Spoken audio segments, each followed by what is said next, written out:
It's February, the month of heart-shaped candy and terrible weather, and I was like, how can I make it worse?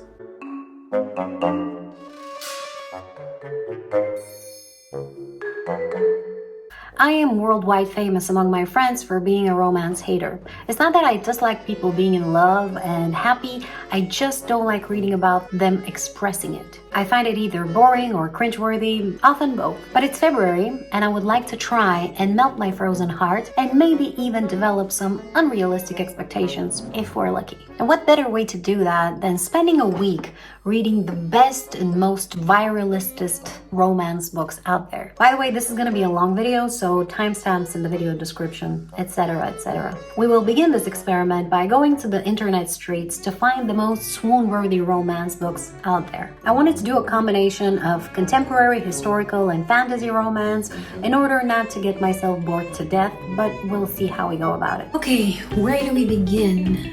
I would suggest Goodreads or maybe good old Google. Best romance books. Let's see what that does. Okay, so we have here some suggestions. Outlander, Red, White, and Royal Blue. I think I've heard of this one. Book Lovers. Oh yeah, Emily Henry, The Hating Game. I don't like the title of this one. Love on the Brain. Blah, blah, blah, blah, blah. Jane Eyre, obviously, but I think I'm gonna stay away from like books that can be considered classics.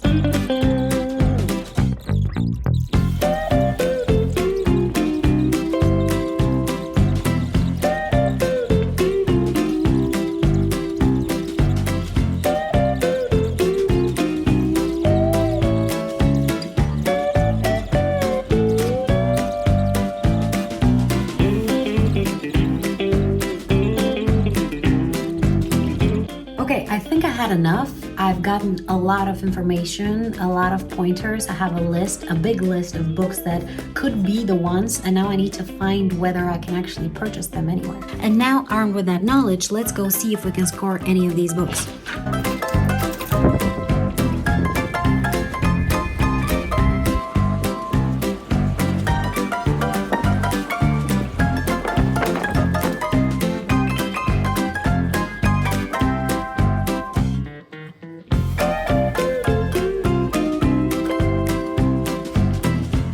Got the books, and now it's time to get home, unpack, and talk about them. And we are back. I have the books right here, and we're gonna go through them one by one to see what I'm gonna read first. The first book we got is Beach Read. Emily Henry has been killing it. I haven't heard anybody who reads romance and hasn't read at least one of her books, with People We Meet on Vacation and Book Lovers and Beach Read. Now I picked this one because it was the only one available by the author. If I had my choice, I would have probably gone with People We Meet on Vacation because the synopsis of that one spoke the most to me. This one is about two authors who write very different things and don't seem to have much respect for each other, but then decide to swap genres because they have writer's block or something. I don't know if that's gonna be good. I can imagine a lot of heat happening in this book, but I might be surprised. Next we have One Last Stop by Katee McQuiston. Sure. Well, this is a romance between two ladies, one of which seems to be stuck on a train or some such. That is pretty much all I know about it, but the premise seemed very interesting to me, so I thought this could be a good thing, and I've heard a few people talk about it. Some of them were disappointed, and I don't remember why, but I've heard the name before. When I saw it, I was like, haha, we have a winner here. Number 3, The Kiss Quotient by Helen Hoang. A nerdy book, and the main character has Asperger's, so this is what won me over. Now, I'm not going to be able to evaluate whether the representation is good, but I think I'm qualified enough to say whether the romance is good, and that's what matters here. The next book is probably going to be the most difficult for me to read, and that is Neon Gods by Katee Roberts. I don't have a TikTok account, and I know less than nothing about TikTok, but even I know that this book has been making its rounds there, or at least it was making its rounds there, and it became very popular popular there. This is probably gonna be the most smutty book on my list, at least from what I have heard. It's gonna be a challenge. I feel a little uncomfortable reading about other people making love, to put it mildly, so I think this is supposed to be a fantasy-ish romance because the main characters are supposed to be the Greek gods or some such, so we'll see. I am both curious and dreading it. Next, Alone with You in the Ether by Olivia Blake. Olivia Blake has been killing it recently with her Atlas series, which I have and I haven't read yet, but this is the most recently published book on my list and I will be remiss not to read it. Plus it will give me a little bit of an idea of what the writer's writing style is, so as to know what to expect when I start the Atlas series. Next, oh boy, we have the first book in the Bridgerton series, The Duke and I by Julia Quinn. This is a historical romance about a dude and a chick, and that's pretty much all I know about it. I think I have read a book by Julia Quinn from the same series, either the second or the third, but that was a few years ago and I don't remember much about it, but I think I like the writer's writing style, so maybe this is gonna be easier for me to read. I remember that there were sex scenes, but not a lot of those, and I could easily skip those if I didn't like them. And given how many people are enthralled by this series, I have high hopes. And I will be remiss not to add this author to my list, and that is the Colleen Hoover, I put the for a reason, with Ugly Love. I picked this book up because it was the shortest one they had from this author. I have heard so many mixed opinions about this author and her writing and the themes that she uses in her books, and you've probably heard 1,000 things about this author already, so I don't think she needs any introduction. I am excited and very skeptical, to be honest with you, but who knows? I might be surprised. And last but definitely not least, I really wanted to read the Brown series, the Get a Life Chloe Brown and Get a Hint Danny Brown and Act Your Age Eve Brown, but it would appear that they're very popular because there were none left in the store, so I decided to purchase and read Get a Life Chloe Brown as an ebook. Now, in order to decide what I'm gonna read in what order, I put all the books on this spinner wheel here and I'm gonna record my screen, select the first book. Once I'm done with it, I'm gonna spin again and we're gonna go like that. Okay, spin number 1. I am so nervous.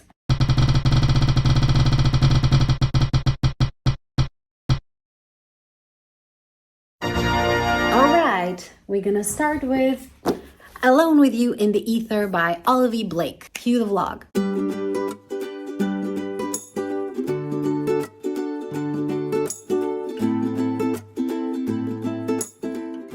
I just completed the sort of prologue. It's called, what is it? A Hypothesis. And I can already tell that this book is gonna be super pretentious. The way that the author is weaving phrases that make no sense and pretends like they're very deep, I can tell this is gonna be very pretentious. It's either gonna be great or terrible, depends on probably my mood and whether there's any balance of self-awareness. We'll see. It was intimate because it was not. It was religious because it was not. It was beautiful because at the heart of it, it was twisted and soulless and ugly, and therefore it mirrored something masochistic in Reagan herself. What does that mean? It was special only because of how unspecial it was. You can't just say that things are a certain way because they're not that way and then move on like it's some sort of profound truth. It doesn't work that way. Oh my god. Alto is a douche. Alto students detested him. Well, they're not the only one. Cheers. Cherry soda. I don't drink alcohol, but I do like to be fancy. And since we're reading this super fancy book, I thought, now's the time. I think I hate both protagonists.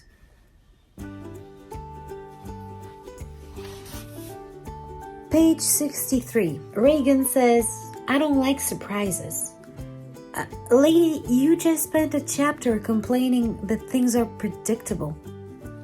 Oh my god. Listen to this. Page 64. She hated all scenarios preceding the assumption that someone could predict her taste. Either they thought it universal enough that she could be lumped with masses, or they thought, usually incorrectly, that they understood her specific needs and she wasn't sure which crime was worse.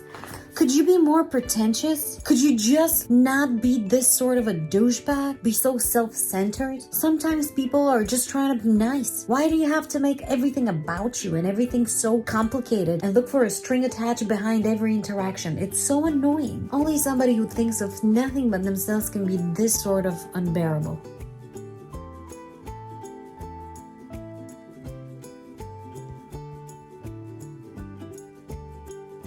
Okay, I'm at page 86, and I gotta be honest, the church scene was pretty good. I just wish I didn't hate these main characters so much, but I gotta give it to the author. That was really, really nicely done, and I really enjoyed reading it. Okay, page 99. We have our female protagonist who is in a relationship with some dude, packing to go to her parents for a party with another dude, and having the audacity to be upset that her boyfriend is asking her what the hell. Now, her boyfriend is not the best guy out there, but he's still her boyfriend. You shouldn't be doing stuff like that. I'm sorry, but I will never be okay with cheating, and what she's been doing so far has all been cheating, and I can't be okay with that. You can pretend, you can call it all you want, you can find all the excuses, you can talk about emotional needs and mental illness and all that, but all she's doing is cheating, and we need to stop excusing people from acting like selfish douchebags because they are going through a tough period or because they're going through something difficult. This low expectations thing where we treat people like babies just because they are dealing with something difficult in their life, break up with that boyfriend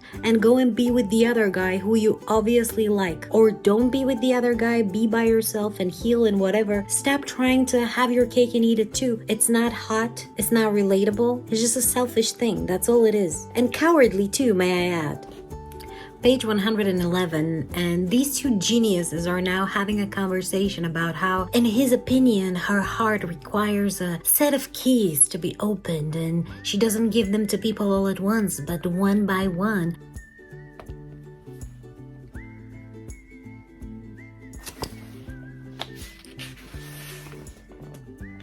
It is the next day and I just woke up because my neighbors are screaming bloody murder. It's every single morning when they're preparing their kids for school. It feels like they're bringing them for slaughter or something. Anyway, that's not that important. It's actually snowing outside, which is also not important. We're going to talk about the book. I stopped reading last night at a page 160 something, and I think I am kind of enjoying the book more, although it has entered some sort of a fever dream state. It's more so the story being told through the memories and thoughts of Reagan. Although it's way more erratic and neurotic in many ways and maniacal, I kind of enjoy it more because it seems more human, and I can empathize with the female protagonist more because instead of lamenting her struggles, it's actually showing her struggles, which I really appreciate. I'm going to continue reading before I have to start work, which is in about 2 hours, I think, at this point.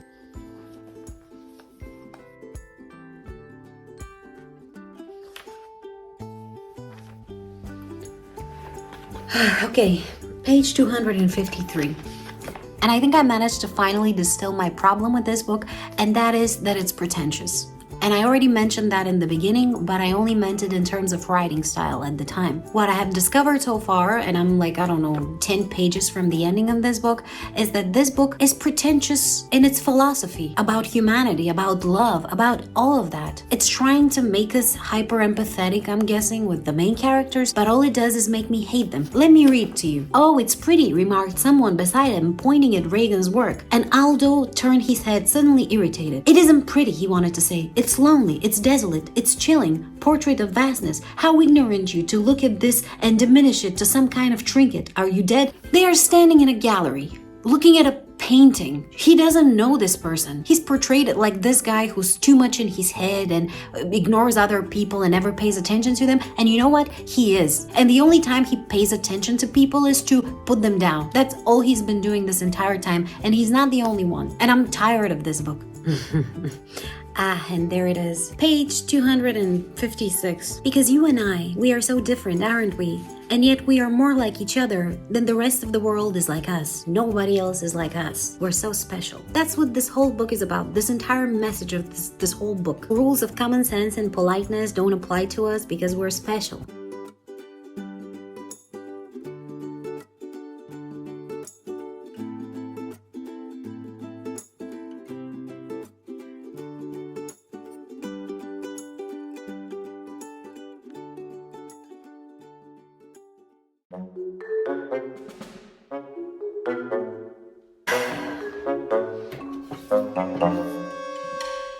Alone with You in the Ether.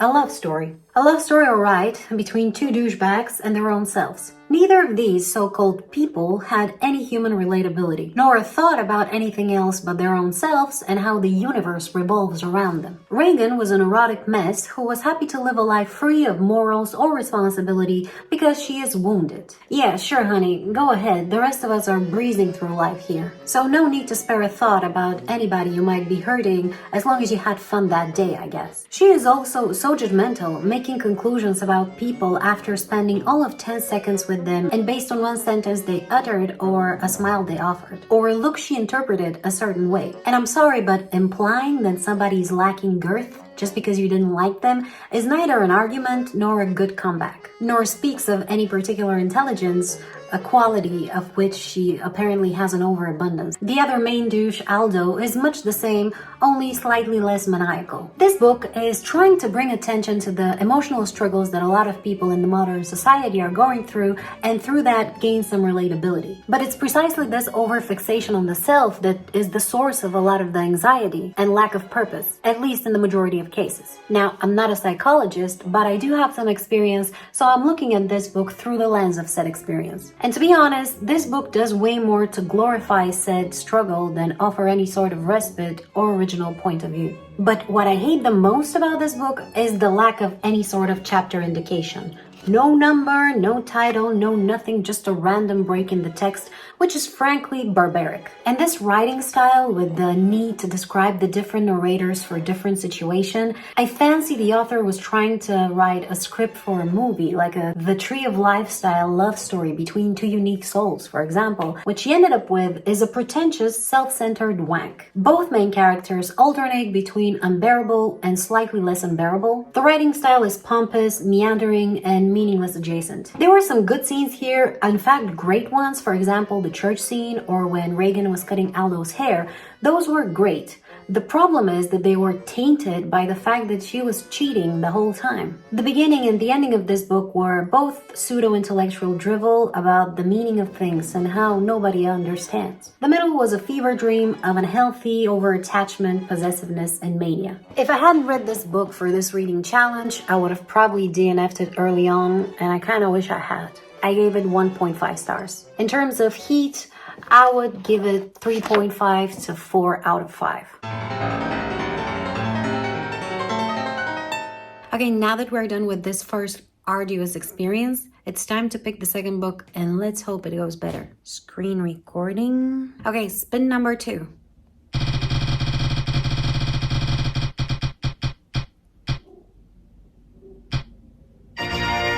Alright, we have One Last Stop. One Last Stop by McQuiston. Oh god, I'm mispronouncing this, aren't I? Well, it's an LGBT romance between two ladies, one of which seems to be stuck on a train or some such. I'm excited.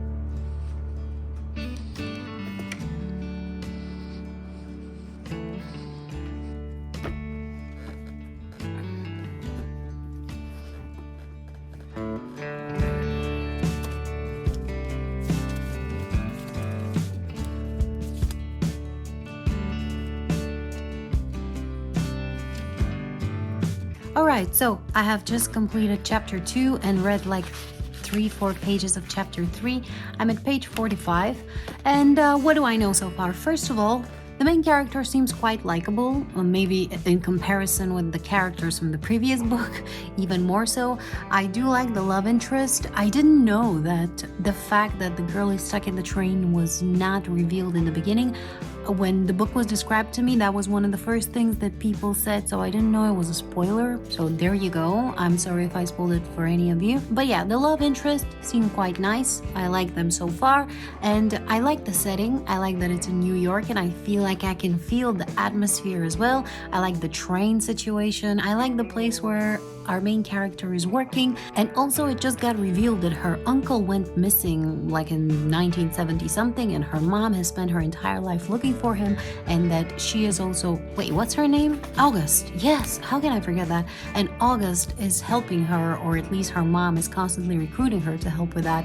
So she's a little bit resentful of that, but overall I like the start, and we'll see how it goes further. And may I just say that I very much appreciate the Seinfeld and Veronica Mars references. It's my jam.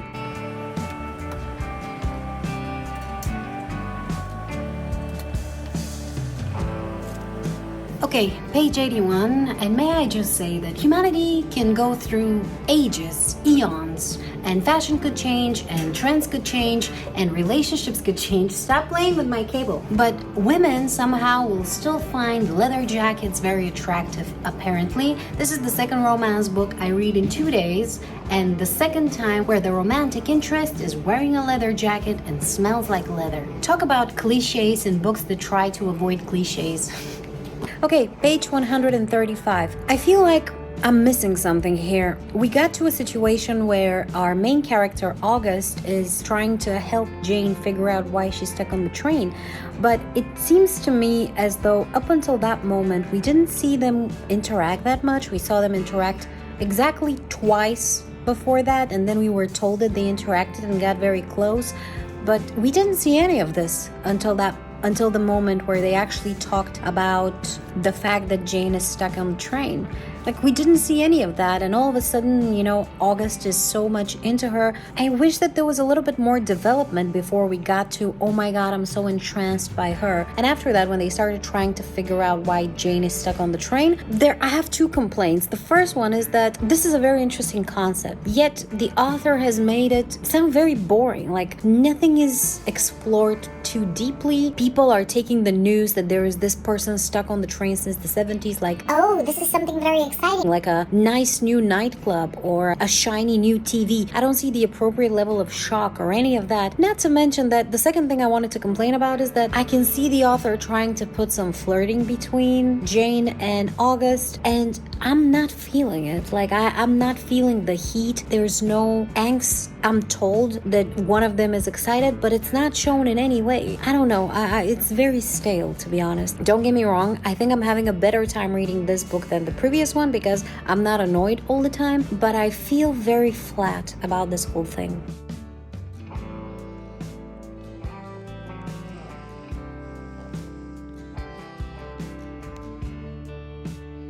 So it's the morning of next day, and I stopped reading last night around 8 p.m. maybe. I couldn't anymore. I needed to read something else, so I picked something else. I watched a movie. I came back to this book this morning. I wanted to have reached at least 50% last night when I left it, but I wasn't. I was at around 40%. I'm having an okay time with this book. It's nothing spectacular. But this morning, when I read maybe 30 more pages, we have gotten to an actual romantic scene, the one where they're in the train and August is organizing that date, and when August is super awkward and wanting to show the city to Jane through the window, and Jane stops and asks, am I on a date, and shows some emotion. I really like that. I thought that was very romantic. And then it transitioned into a lovemaking scene, which, it was okay.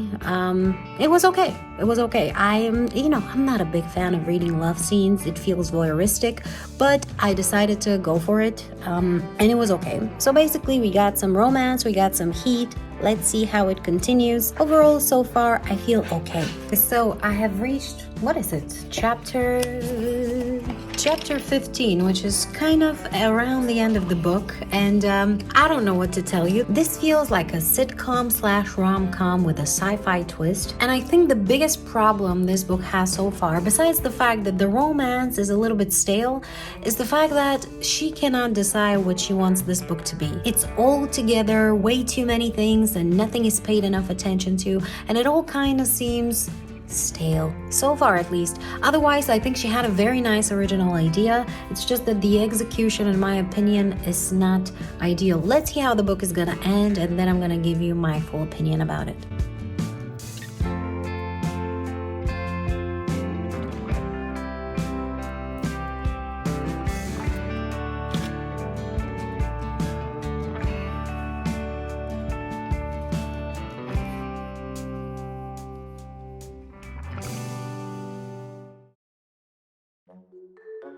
When I was a kid, there was this place that sold pizza burger dogs. It was a burger bun with pizza toppings baked into it, with a burger patty, hot dogs, ketchup, and mustard in between. Honestly, it looked awesome. But at the time, I was as poor as a church mouse, and I could not afford it for the life of me. And every day I would pass by, I'd look at it longingly and salivate. So when I was 16, I got a job, and with my first tiny salary, I went and bought myself one of these monstrosities. Dreams do come true. It tasted awful. All of it was soggy, both hot and cold somehow. The topics didn't go together, and you couldn't even taste anything properly. It had so much content, but lacked any sort of substance. I don't know what this story was trying to be, honestly. A romantic comedy, a family drama, a sci-fi novel, a paranormal romance, a contemporary about gay rights in the 70s, a detective mystery? Who knows? Not to assign intent, but it seems to me that the author tried to write all of these and ended up with none of them. If there's one thing I liked about this book, it's probably the characters, although I wouldn't say they were done masterfully. They were funny and sweet, and I liked them, and I wanted them to be happy. But the author was so hell-bent on making them all unique and quirky that we ended up with this blob of nice and unique and quirky that was constantly fighting for our attention and never being able to get enough of it. I mean, we barely even got to know Jane, and she's the love interest. And it seemed like all of these nice and quirky characters were manufactured to create a dream background for our main girl, August. I mean, I wrote them down here. Listen. She has 3 unique, nice and quirky roommates, a unique, nice and quirky neighbor,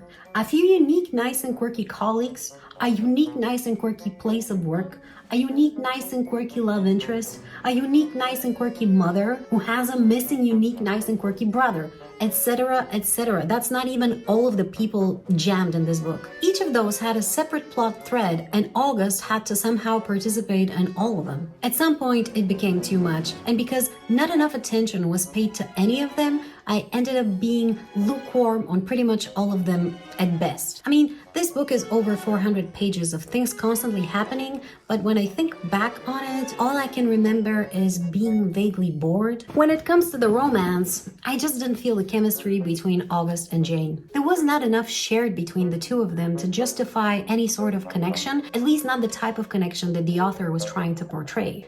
It was okay, I guess. I didn't hate it. I keep on thinking that I would have probably liked this way more had it been written as episodic novellas, with the first one introducing August and the missing uncle plot, maybe focusing on her move to New York and finding an apartment and a job and adjusting to school, and maybe she can even see Jane on the train for the first time. The second one could have been about her saving the diner and getting her neighbor and her roommate together. She could still communicate with Jane, ask for an advice, and realize that she's in love. And the third one could have been about her realizing who Jane is, the fact that she's stuck on the train, saving her, and finding out about her uncle. This way, we wouldn't have had to rush through all the plot points, and the emotional impact, as well the intrigue, would have been on a way higher level. And speaking of intrigue, I am befuddled, whatever that means, by the decision to reveal Jane's situation of being stuck on the train in the synopsis of the book. This fact is not revealed until like 30% into the book, and it could have been a very nice plot twist. So when our characters finally realized it about her,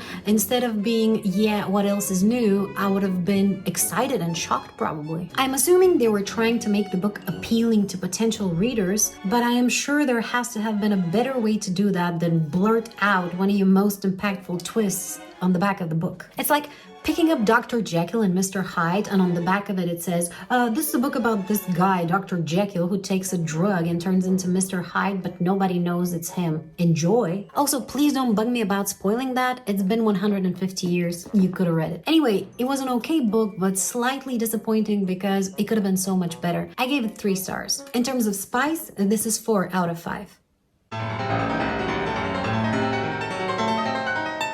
Okay, we're done with book number 2. We have picked up some steam, and now it's time to pick the third one. I'm hoping it's gonna go even better. Recording screen, the moment of truth.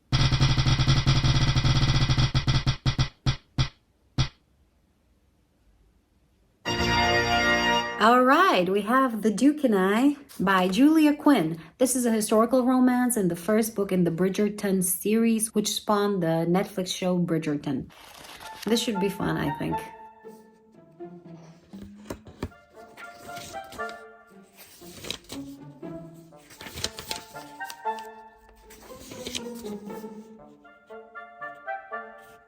Okay, it's so early in the morning, I can't even properly speak English at this point, but I read half of the book last night. I sat down and in one sitting, half of the book. This is so far the easiest one to read, and I'm not surprised because, as I already mentioned, I have read one of Julia Quinn's books, and to be honest, I am having a good time. There is a lot of banter between those people. There was one scene where Simon stayed for dinner with the Bridgertons, and I laughed my ass off. It was really, really funny the way they spoke to each other. I like the family. I like the main characters. I like the romance. I think there's really chemistry between those two, and I think this is the first book so far where I actually feel it between the two main characters, so I'm having a good time. Okay, page 200?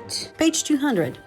I'm starting to doubt whether I like Daphne or not at this point. She has made some very questionable decisions that speak of lack of common sense, although she keeps on talking about common sense and how men have none.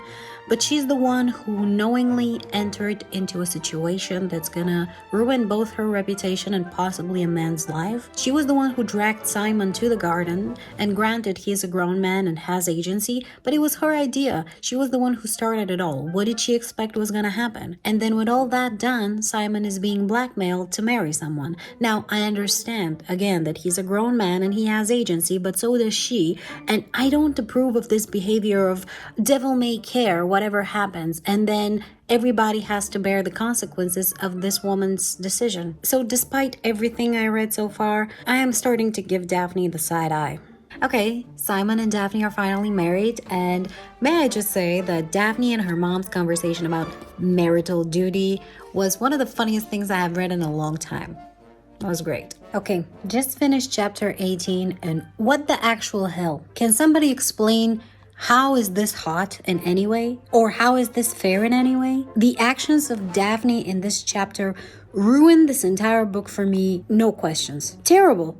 This was terrible. This whole thing, this whole romance has felt off since the beginning for one thing and one thing only. Simon didn't actually want to be in this situation, regardless of his reasons not to want to be in this situation. I think he's wrong too.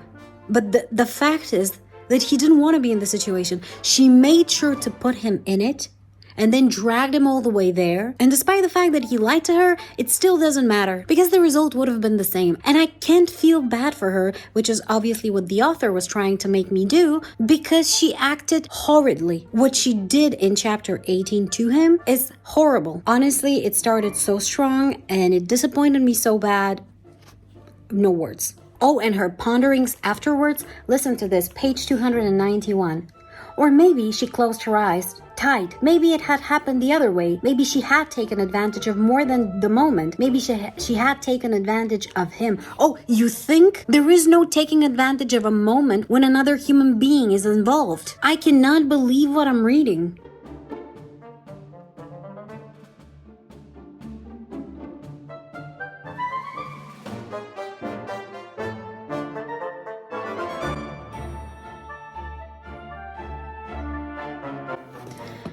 What a trip.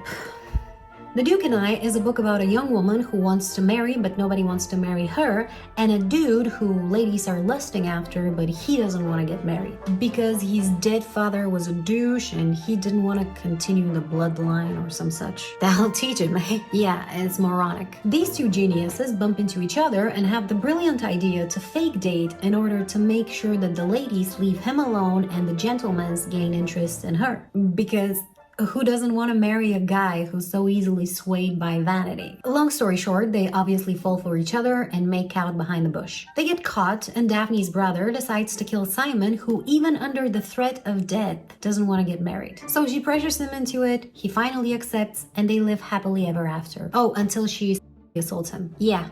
We'll get there. The writing style of the author was exquisite. She knows how to write a scene, and the banter between the two main characters was, as the kids say these days, a hoot and a half. I felt the romantic chemistry between the two characters and actually enjoyed myself reading this. Until the accursed chapter 18 where they, how should I say it without getting into trouble here? They're having a romantic encounter of the horizontal variety where Simon is inebriated and Daphne refuses to seize the coital act despite his multiple requests to do so. See, Daphne wants to have a baby, and to her it doesn't matter that Simon doesn't want it. She'll get what is hers, I guess. Yep, that happened. And as I mentioned in my blog, my biggest problem with this romance is the fact that Simon doesn't want any of it. Marriage or kids, any of it. And frankly, His reasons are moronic in my opinion, but you don't convince someone to take those things by forcing them on him. He is a human being with free will and needs to arrive at this point of view on his own. You can talk to him about it, but you shouldn't force it, because it is wrong, but also because this is a romance novel, and I can't think of anything less romantic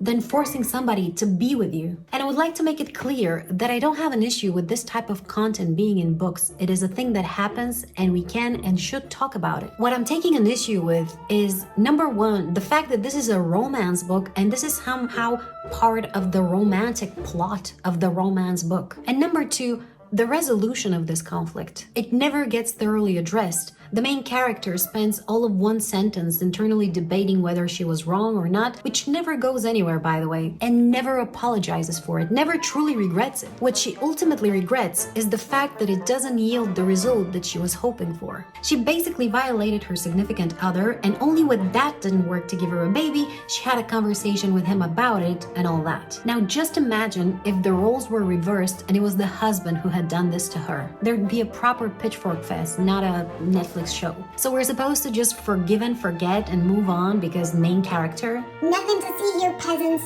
Forgiveness can be issued if there is no repentance.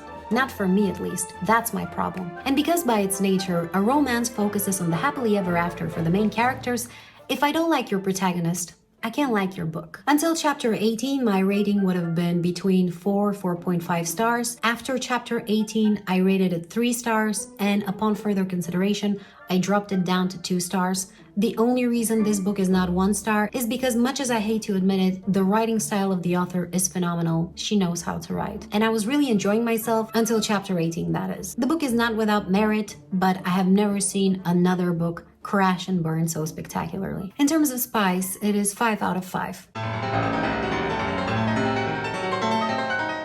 Okay, 3 books down, and so far I have had nothing but disappointment. Let's hope that amongst the remaining 5, there is at least one that's gonna make my heart flutter. Or something. I don't know. Something. Time to pick the next one. Spin number 4.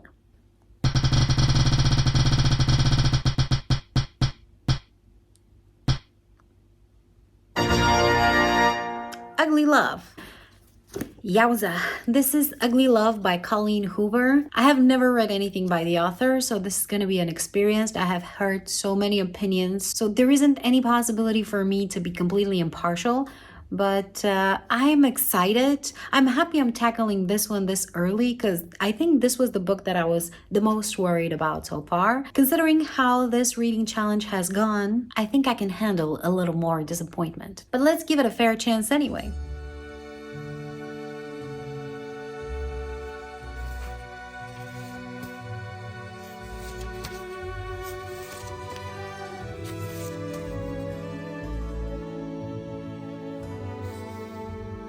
Just finished chapter 6. So far I'm enjoying the story. Surprisingly to myself, I was expecting to hate it straight from the beginning, but it's kind of the standard clumsy girl that's losing her head as soon as she sees the hot guy, and the hot guy being super self-possessed, but then he has dark past and he has been hurt by someone, and I'm guessing our main character is gonna somehow fix him. I don't know. We have a bit of a dual timeline with the female main character's chapters being in the present and the male main character's chapters being 6 years in the past. And the chapters in the past are written in a very interesting way, kind of like plays, with just very short sentences, very descriptive short sentences, and I'm kind of enjoying that. I think it's kind of an interesting formatting. I don't know what's the purpose of it. I'm guessing it's for dramatic effect, so that's fine. Nothing too spectacular. We also have the standard jerk guy who's hitting on the main character, but he's married, so now the other guy is trying to protect her and such. And we also have a brother who's very defensive of the main character, and that's kind of the same as in The Duke and I. And to be honest, I'm kind of starting to feel like I need a break from romance, so maybe I'll drop this for now and read something else and come back to it tomorrow so that I can give it a fair chance and not just be annoyed by reading romance as a whole. But to summarize, I think we have a good start. There's only one thing that kind of made me scoff. That was this scene in the previous chapter, I think, where, what's her name? I forgot our main character's name. anyway. So she was in Miles's apartment and he was putting on a shirt and she can see his abs and such, and she was commenting on the V that was pointing some places. It was kind of lame, to be honest. I really hate it when the female main character is so much over the top about the appearance of some dude. I think those things should be implied and not over focused on so much. Okay, it's exactly 1 minute since the last time I updated you, and I'm on chapter 7, and I already have something that I have to disagree with the author. Quote, "Everywhere I sit, I feel him. He's everywhere. Everything is Miles. That's how it is when a person develops an attraction towards someone. He's nowhere, then suddenly he's everywhere, whether you want him to be or not." And while that might be the case in normal circumstances sometimes, in this case, our main character has interacted with the dude that she's talking about all of 2 times. The first of which he was dead drunk on her floor, and then the second time she went to study in his apartment. He wasn't even there, and there was nothing spectacular about his apartment, and then when he showed up, she blurted something stupid about his ex, and he became very quiet. And now she's so enamored. He's everywhere. He's everything. She was also very impressed by the fact that he was a pilot, although by her words, her brothers and her father are all pilots, so that's not something impressive to her. So to me, this sort of insane attraction is a little bit neurotic, and I just don't buy it. I mean, sure, he could be an attractive dude, but to be so stressed as to whether to sit behind your brother or behind that guy or in the middle of the back seat of the car, it seemed like an insane thing to be stressing about. You're going home for the holidays. There should be 1,000 other things to think about. I mean, she's not 16, so I don't understand this sort of behavior. Okay, I'm at chapter 36, and so far I can only conclude that Tate is a delusional idiot and Miles is a love-bombing idiot. He's very easily attached to the people that he's with and wants to pretend like he's not, or pretend like he can deny himself some stuff. At the same time, wants to, you know what he wants? He wants to get the boyfriend benefits without having to take the boyfriend responsibilities. And look, I can understand people being hurt, and granted, I don't know what happened with him. With all that being said, his entire behavior is ridiculous. He has a lot of issues, needs to go into therapy or do something else, but this fake-ass teenager bullshit that he's pulling right there is just annoying. And I don't like where this book is going, because I'm pretty sure that in the end, they're gonna end up together. Since this is a romance book, I can't imagine them not ending up together. And I feel like the author is reinforcing this very stupid mentality of you can change him. He might say that he doesn't want a relationship, but you can change him, so stick to it and be persistent. And while sometimes that might be the case, very often it leads to people being hurt for no reason. Oh no. Okay, we're in the next chapter, very next chapter. This is really bad. I mean, what happened to Miles is bad, not the chapter itself. I did expect something of that sort, but I did not expect it to happen that way. My God. Colleen Hoover really manages to make this Miles look like a bit of a creep in his chapters specifically. Every time I read from his point of view, I'm getting a little uncomfortable. He's a little too obsessive, a little too much. So I'm struggling to root for this relationship. Oh my God. He proposed after 6 months, after refusing to even have a relationship with her for the first few of those. Yep. This dude is gold.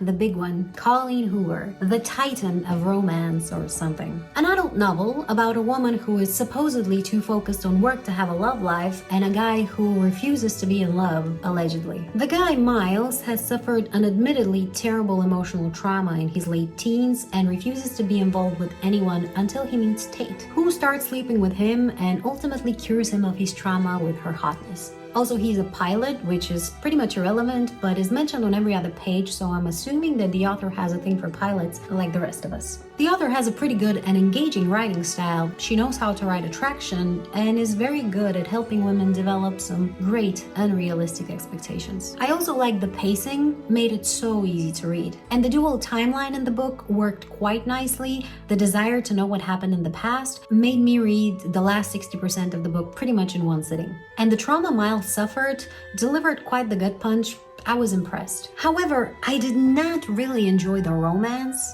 and here are the reasons why. Number one, Tate is a superficial doormat throughout the entire book. She barely took any action and just went with the flow of what the others decided to do. Number two, Miles has issues, a lot of them. The combination of the trauma that he suffered and his lack of desire to resolve it just left him the kind of person that you should avoid getting into relationships with, general rule. And then all we saw from Miles's point of view was him being over the top in love with Rachel. We never saw him actually be in love with Tate. So how am I to root for a romance when I can clearly see the discrepancy in attraction in one of the characters and it is evident that his heart belongs to somebody else? And our main characters never really did anything meaningful together. They just had sex and that was pretty much all of that. Sure, they shopped for furniture that one time just so that they can have sex on it later on. The courtship. In addition, all the supporting characters were either textbook cliches or rom-com placeholders. And can anyone please explain what was the point of married douche guy who was their friend but apparently wasn't, the neighbor guy who hit on Tate? What, to make Miles jealous? But it went nowhere. Like, Tate met him before she met Miles, and it went absolutely nowhere. Like, they could have picked any random guy throughout the story, just inject a guy for one scene in a bar or somewhere. She didn't have to create a whole character with the backstory or whatever. There was no point of him being in the story at all. All in all, I wouldn't call this a masterpiece by any stretch of the imagination, but the 20-year-old me would have probably eaten it up and drawn all the wrong conclusions. So I gave it 2.5 stars, mostly because it wasn't as bad or boring as some of the previous books I read. In terms of spice, this was 5. Okay, 4 done, 4 more to go, and it's time for spin number 5. Let's go.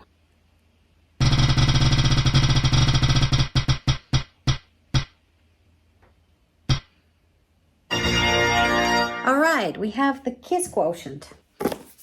The Kiss Quotient by Helen Hoang. As I mentioned before, this is a nerdy book and the main character has Asperger's, so I'm looking forward to reading this and seeing how I'm gonna like it.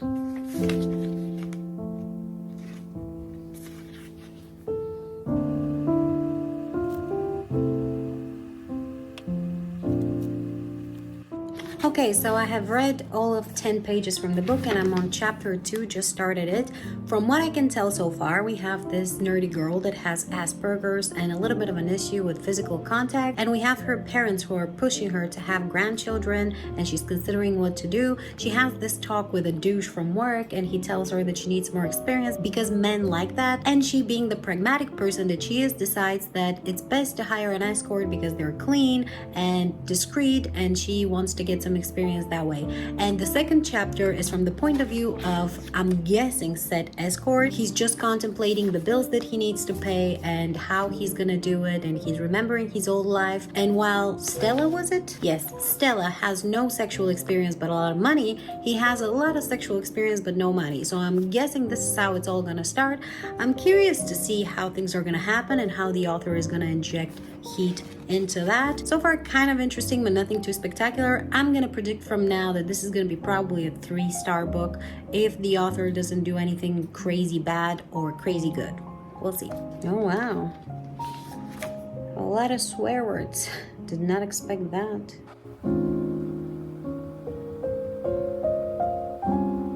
Oh wow.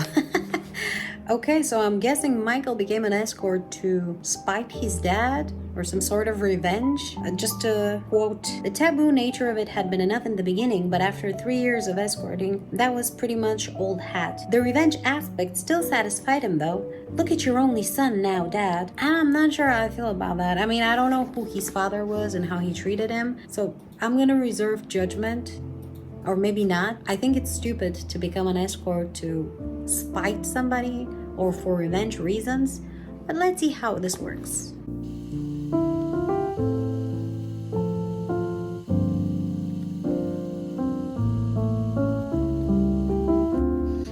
I love that he's expecting something completely different from what he's gonna get, so I'm looking forward to seeing his reaction. I kind of like the setup for this, although I don't necessarily like Michael yet. I think he's a bit of a judgmental, annoying dude and a little bit of a hypocrite so far, but we'll see, maybe he'll change.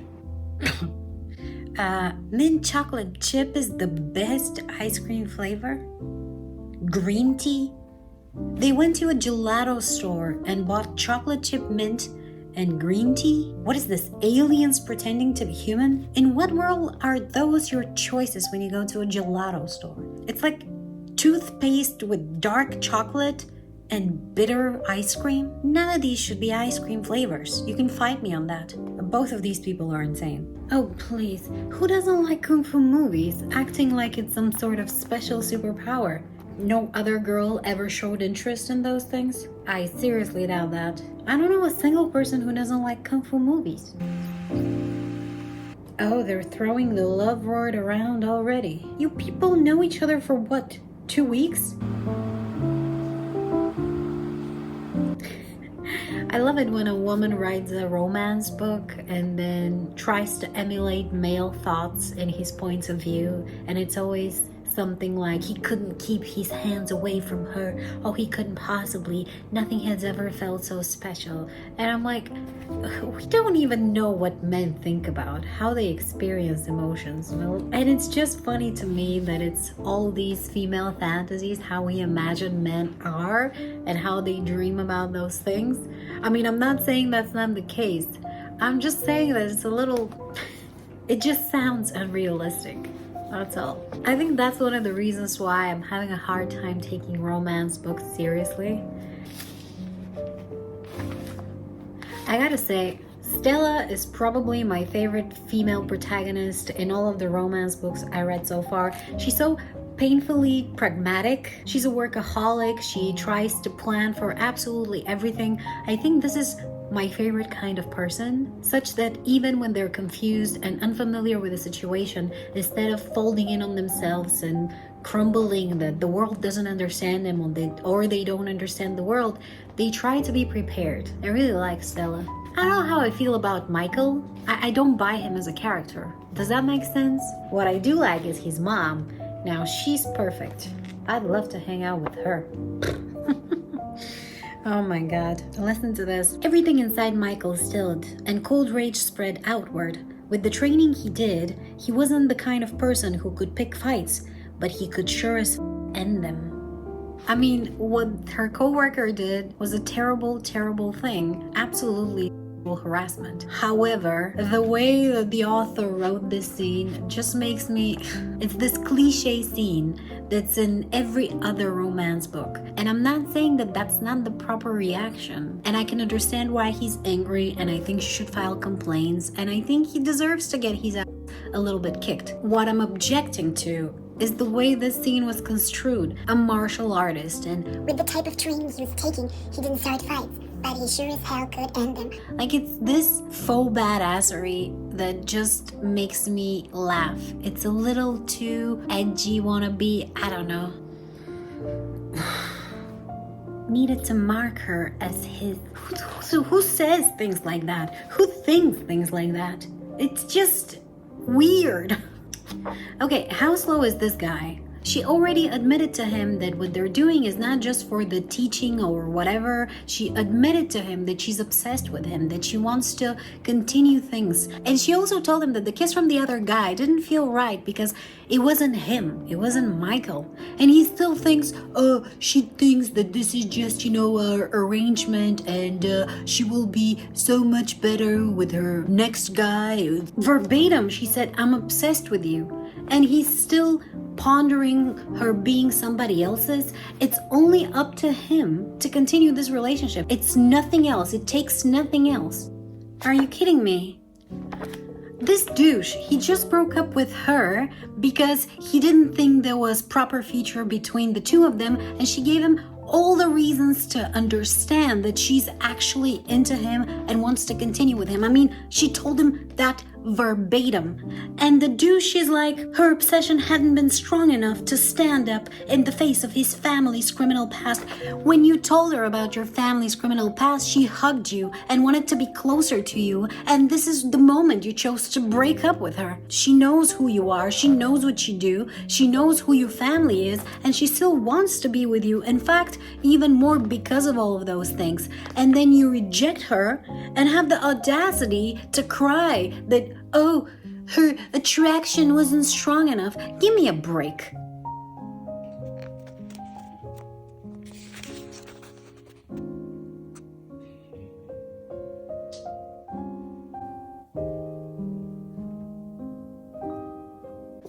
Okay, let's talk about this.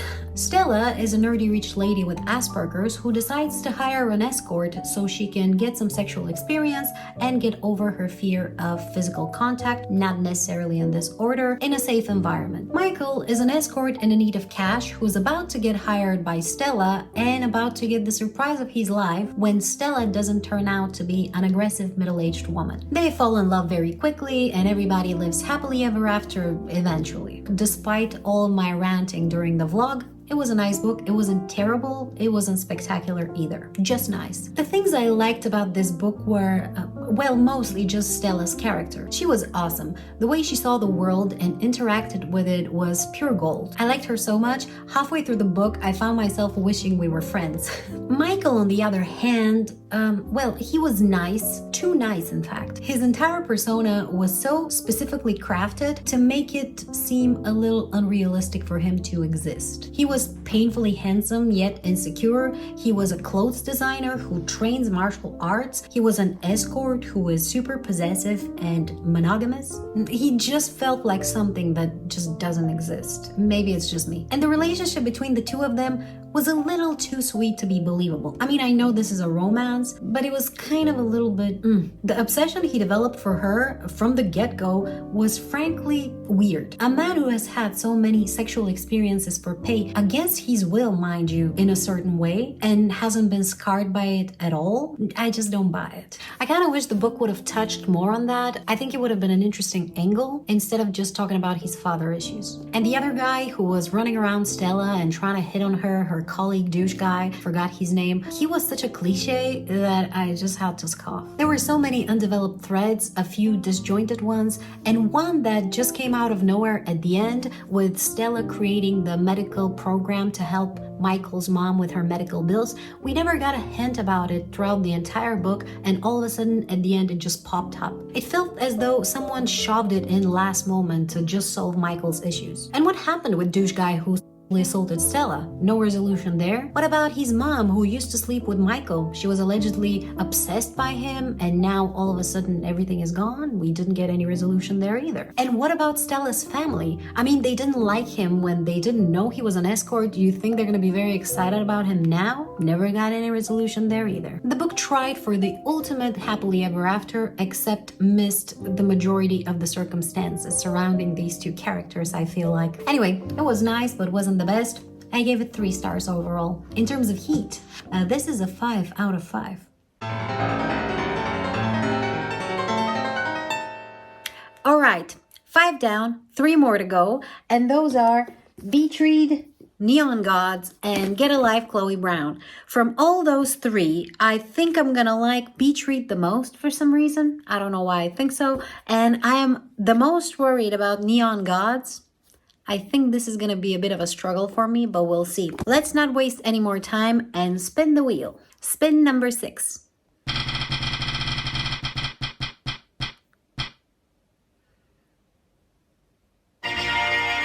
All right, get a life, Chloe Brown. I don't physically own this book because I couldn't find it anywhere here in the stores. Apparently, it was very popular and people bought it out. So I'm gonna get it as an ebook on Kindle and I'm gonna read it that way.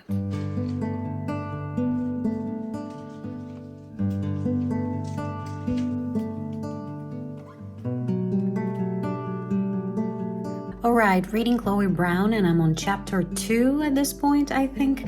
And I have some impressions. I'm a little bit unsure how to feel about Chloe at this point. I'm sure that I'm gonna probably like her later on, but as of this point, she's a bit of a douche. I mean, I get it, she has a chronic illness and all of that, but treating people, especially people who are working in service to you, this badly, just because you feel bad, speaks a lot about your character. And then she's sitting here moaning about the superintendent who liked everybody but didn't like her. Oh, and then again, people usually didn't. Well, there might be a reason for that, lady. Maybe you should think about that.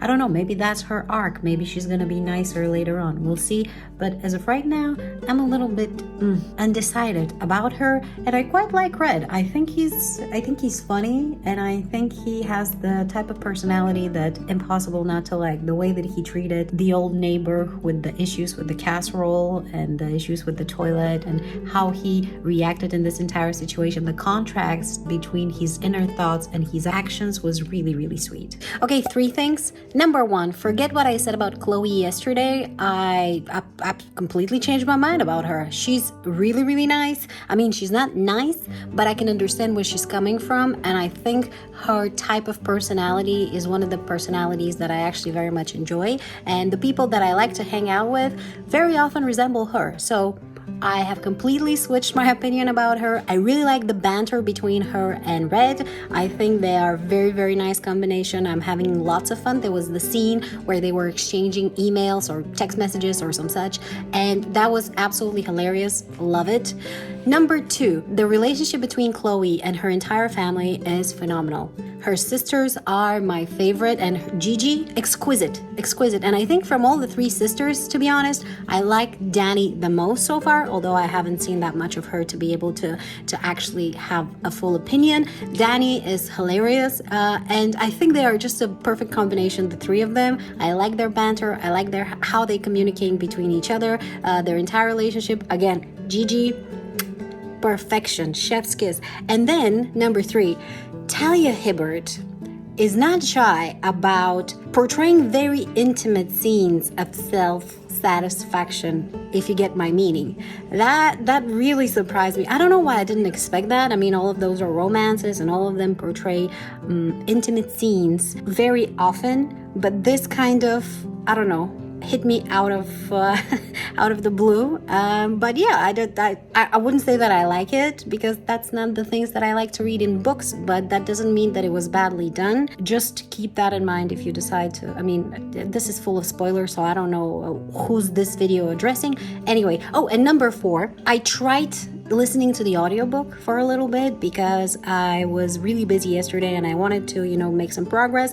I'm not big on audiobooks, to be honest. There are some that I enjoy. For example, nonfiction. I really enjoy listening to audiobooks, but with fiction, I'm having a bit of trouble keeping pace. And I tried the audiobook for this one for 10 minutes. It was not for me. The voice actress is really, really good, don't get me wrong, but the accents maybe aren't my favorite, and the whole thing, it's very awkward listening to a romance as an audiobook. At least to me, it's even more awkward than reading it, because in this, the majority of the work is done by my brain, so I interpret the voices and the way that people sound to my liking to be the most attractive, I'm guessing. But when the voice actress is doing it, it just sounds, I don't know, and maybe this is going to be a controversial statement, but I'm not a big fan of British accent. I'm sorry that, I'm not saying that it sounds bad, but I wouldn't call it the sexiest thing, and I know I'm probably in the minority of that, but it's just the fact, especially Red's accent, really not my thing. So I went back to reading it as an ebook, and I think I'm going to continue that way. Anyway, this clip was way too long.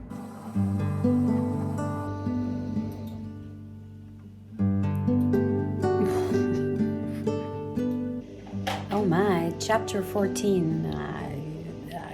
Wow. I think I'm gonna skip the majority of this, but damn.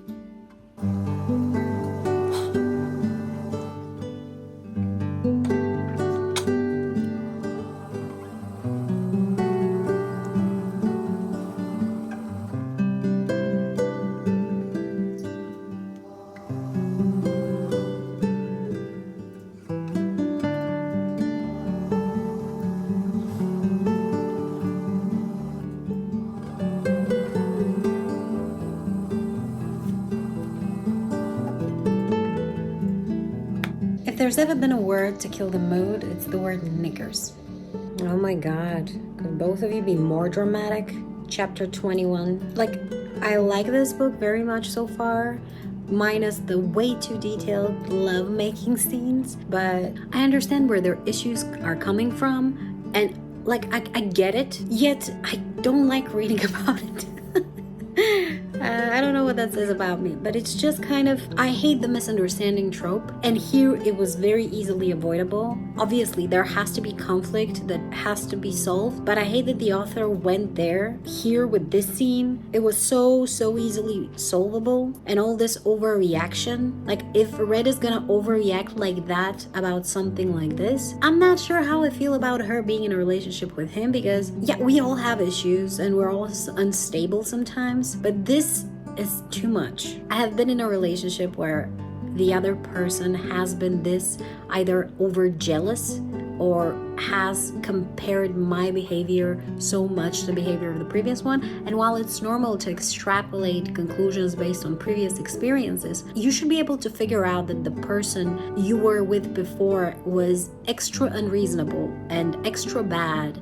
People aren't on average, and he already knew that Chloe wasn't that kind of a person. I mean, he claims to be in love with her, which is a whole other thing, and she's in love with him. They know each other for what, a month? But whatever, you know, that's a whole other thing. But admitting that she is not that kind of a person, yet treating her exactly the same way is so unreasonable. I couldn't possibly keep any respect for this man or a woman, and so it was a little frustrating to me, kind of dampened my enthusiasm about this otherwise very cute relationship.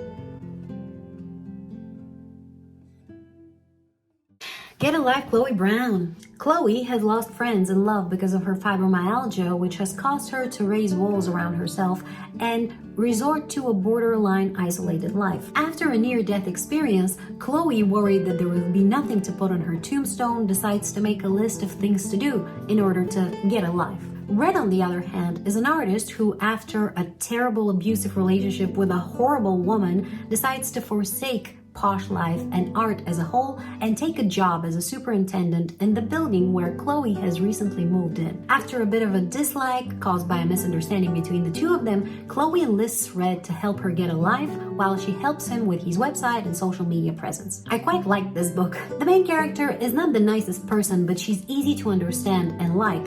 The love interest, on the other hand, is just lovely, except for a moment at the end where he was a little bit too dramatic, and we'll talk about it later. And the supporting characters were pure gold. The romance was quite sweet, and I really liked the banter between the two main characters, though they started throwing the love word around way too early, in my opinion. Speaking of which, this book is surprisingly spicy. I mean, I know that this is a romance book and I expected some love-making scenes, but this was way too detailed for my taste, and reading through those scenes made me feel extremely uncomfortable, though I am sure this is gonna appeal to the majority of people. Why I gave this book 4 stars is because the culmination of the conflict between the two main characters was so over the top and relied on a misunderstanding that could have been solved in 2 sentences, if that. I feel as though the author didn't really want to have conflict between the two main characters, so she wrote this in a quickness. Obviously, this is just conjecture. I don't know what she did. But the whole thing felt unfinished and nearly killed my desire for the main characters to end up together. All in all, as far as romance books go, and especially compared to the previous books I read in this challenge, Get a Life, Chloe Brown is one of the best books. I gave it 4 out of 5 stars, and in terms of spice, it was obviously 5 out of 5. Alright, we are officially 6 down and we have 2 more to go, and I honestly cannot wait to be done with this experiment already. We have either Beach Read or Neon Gods, and one of these I'm kind of looking forward to reading, and I'm a bit worried about reading one of these, though to be honest, after all of these lovemaking scenes, to put it mildly, in these books, I think I can handle it. So let's do the last spin, because after this we will only have one and spinning will be irrelevant. Screen recording. All right, last spin of this facocious experiment.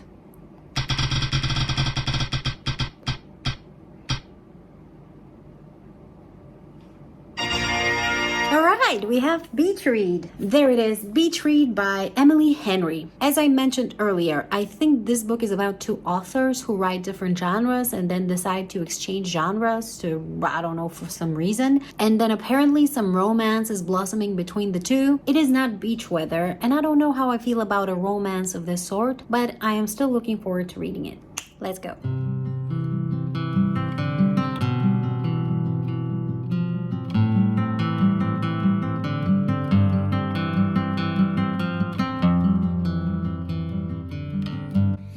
Alright, I am at page 18 or 19 of Beach Read, and oh my god, what is my hair? Anyway, I started the book yesterday in a coffee place, but I didn't have the time to read too much because I was traveling. I'm at my parents' place right now, and I decided to continue with it today because I was really tired. Family, you know how it is. I have a few things to say. Number 1, this book is way more serious in its premise than I initially expected. I thought it was going to be something about them going on a vacation or something, but it turns out that, oh my god, what happened in her family was really, really difficult, and the way that the author described it in a very few pages, I think was very well done. Number 2, this book is funny.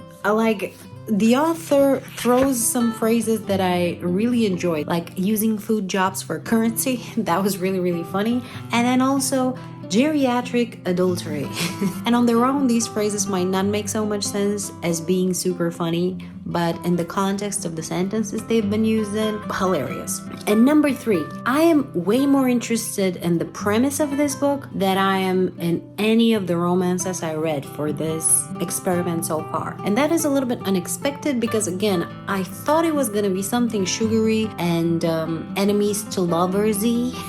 I did not expect it to actually have so much meat on the bones, if I can put it that way. And again, it's only been 20 pages, so this could all change, so stay tuned. I think this author just single-handedly managed to perfectly describe the experience of reading romances for me. Chapter 7, I think, page 76. Happy endings don't matter if the getting there sucks. And oh boy, is that true. I think that is why I dislike romances so much. It's not because I don't believe in love or that I hate love. I think it's one of the greatest feelings that, I'm not edgy in that or anything. I think we all believe that that is the case, especially us women, I guess. And I'm not trying to stereotype here, but it's a fact. We do love love. Usually the getting there in these books sucks terribly. People just meet and out of nowhere they're immediately throwing I love yous and have nothing but crazy sex between them. Their conversations suck, their conflicts suck, the resolution of said conflicts sucks even worse, and that just turns me off. It doesn't make me want to read more. It makes me want to never read anything about love ever again. And in the bottom of my soul, I'm a bit more pragmatic and realistic than it is necessary, and what Gus mentioned earlier, that he struggles to suspend his disbelief in order to enjoy these books, which is why, again, I am struggling so much. Honestly, I am really liking this book so far. I'm hoping it's not gonna disappoint me. Am I the only one who still thinks that who dis new phone jokes are funny? I wonder. Oh my god, that's so lame. See, it's moments like this one in the book club meeting, when she realized that the meeting was not actually for Gus's book, but actually a spy novel book club meeting and such, and pulled out the wine from her bag, took a drink and handed it over to Gus. That made me laugh out loud, and that make me really appreciate the circumstances in which both of them are put in, and actually are sarcastic and funny and quirky. They're outrageous, but somehow way more realistic than a lot of the books that I've been reading recently. Let me read you something. Happy. Not giddy or overjoyed, but that low, steady level of happiness that, in the best periods of life, rides underneath everything else, a buffer between you and the world you are walking over. I love this woman. The way she describes things is just so relatable. Oh, this is so good. And you know what else I like about this book? I don't hate the main character. She's not perfect, but I'm not finding myself upset or annoyed with her every 10 minutes. Matter of fact, I find her reactions not just appropriate, but perfectly normal human reactions. And that is something that is lacking in a lot of books these days. Even in the ones from this experience that I ultimately liked, the main character, the female protagonist, was always a little bit irritating to me with their over-the-top and stupid reactions. This is the first time where I actually understand and like what they do. And not just like it, but approve. I like this book so much. I am more than halfway through, probably around the 60-70% mark, and I just want to keep on reading.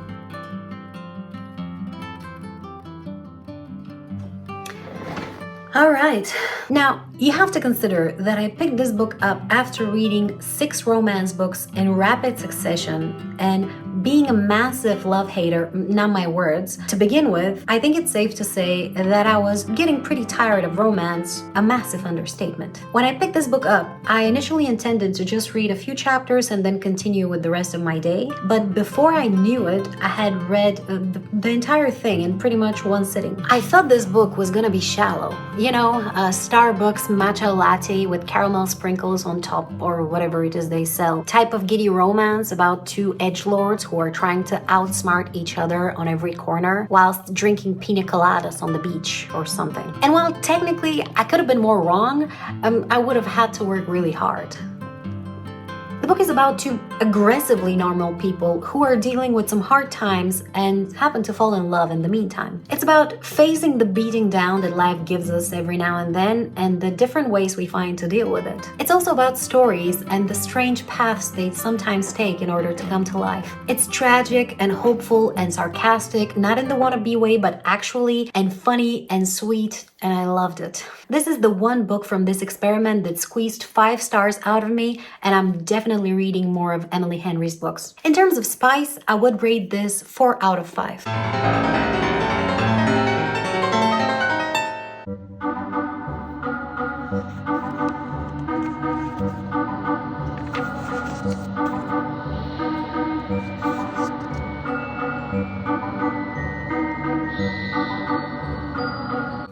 Okay, so I just completed chapter 1 of Neon Gods. The way that I understand it, Persephone and a bunch of other chicks from mythology are now daughters of Demeter, and Persephone is bound to marry Zeus, which she didn't know, and Zeus is a very unpleasant 60-year-old dude, so obviously she doesn't want to do that, and I'm assuming she's gonna escape. Again, I'm only at the end of chapter 1, so this is my assumption that she's gonna escape.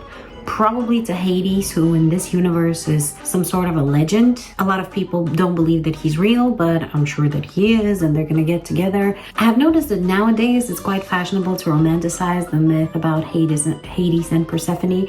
I am sure this is gonna be a bunch of smut about those two. We'll see. Don't you just love it when in a book with a first-person point of view, the main character, which is usually a chick, is talking about herself, about her qualities, about her own character and her own attractiveness, her appeal, both sexually and emotionally. And to be honest, there's a whole lot of tell and not show, and when it comes to the one person that is absolutely incapable of being objective about who they are, it seems like bragging and doesn't make me like the character much. I have never been a fan of that particular style of writing. Is Hades supposed to be attractive here? Because his obsession with tidiness is not particularly that. Oh, Persephone is really annoying. What? Listen to this. He's certainly dressed the part in a black-on-black suit, expensive and tasteful and very, very atmospheric. How is a suit atmospheric? Am I insane? What? The end of chapter 8. I don't believe in fate, but this moment feels like we've both spent years barreling down our respective paths to this point. I can't turn away now. I don't want. Don't believe in fate, but you feel like you're barreling down. Why? Because you're turned on? I don't understand. There was nothing prior to it that justified this sort of revelation about the world. I don't understand. He's just been playing with her. They have engaged in some sort of love-making play, let's put it that way, and that made her believe in faith and that they've been predestined because it was so hot. And what is the matter with you? Well, at least it's certainly quick to read. Oh my god, I just realized that I am reading Percy Jackson in parallel with this one, and the contrast is so weird. Oh no. Okay, here's the deal. I don't enjoy reading this book. This whole thing centers on the intimate relationship between Hades and Persephone, and by intimate relationship, I mean one specific kink acted out in extreme detail. And while I don't condemn it or the people who are into it, it is definitely not for me. And because it is so intimate in its nature, reading about it makes me feel extremely uncomfortable. I was considering skipping the parts that are related to it, but because this whole thing centers on this specific relationship, the entire setup of the Greek gods and the conflict between the upper and lower city, it is all so that these two characters can end up in a situation to be able to act out this specific kink. Skipping those parts would mean basically skipping most of the book, and at that point, why even read it? So as much as I hate to do that, I decided to DNF the book at 50%. This way I will not only save myself some terrible discomfort, but also I won't have to rate low a book just because of something that is so specific to me. So I DNF'd this one, but up until that point, I would have probably rated the book 2 stars because the world building and the character work and the writing style were all kind of subpar. In terms of spice, this is definitely 5 out of 5, if not over that on my scale. So that concludes this experiment, and I think we can safely conclude that romance books aren't for me, and I will probably do well to stay away from them, which I definitely will. I hope you enjoyed this video. Here's a bunch of other stuff you can watch if you want to, and lava rocks.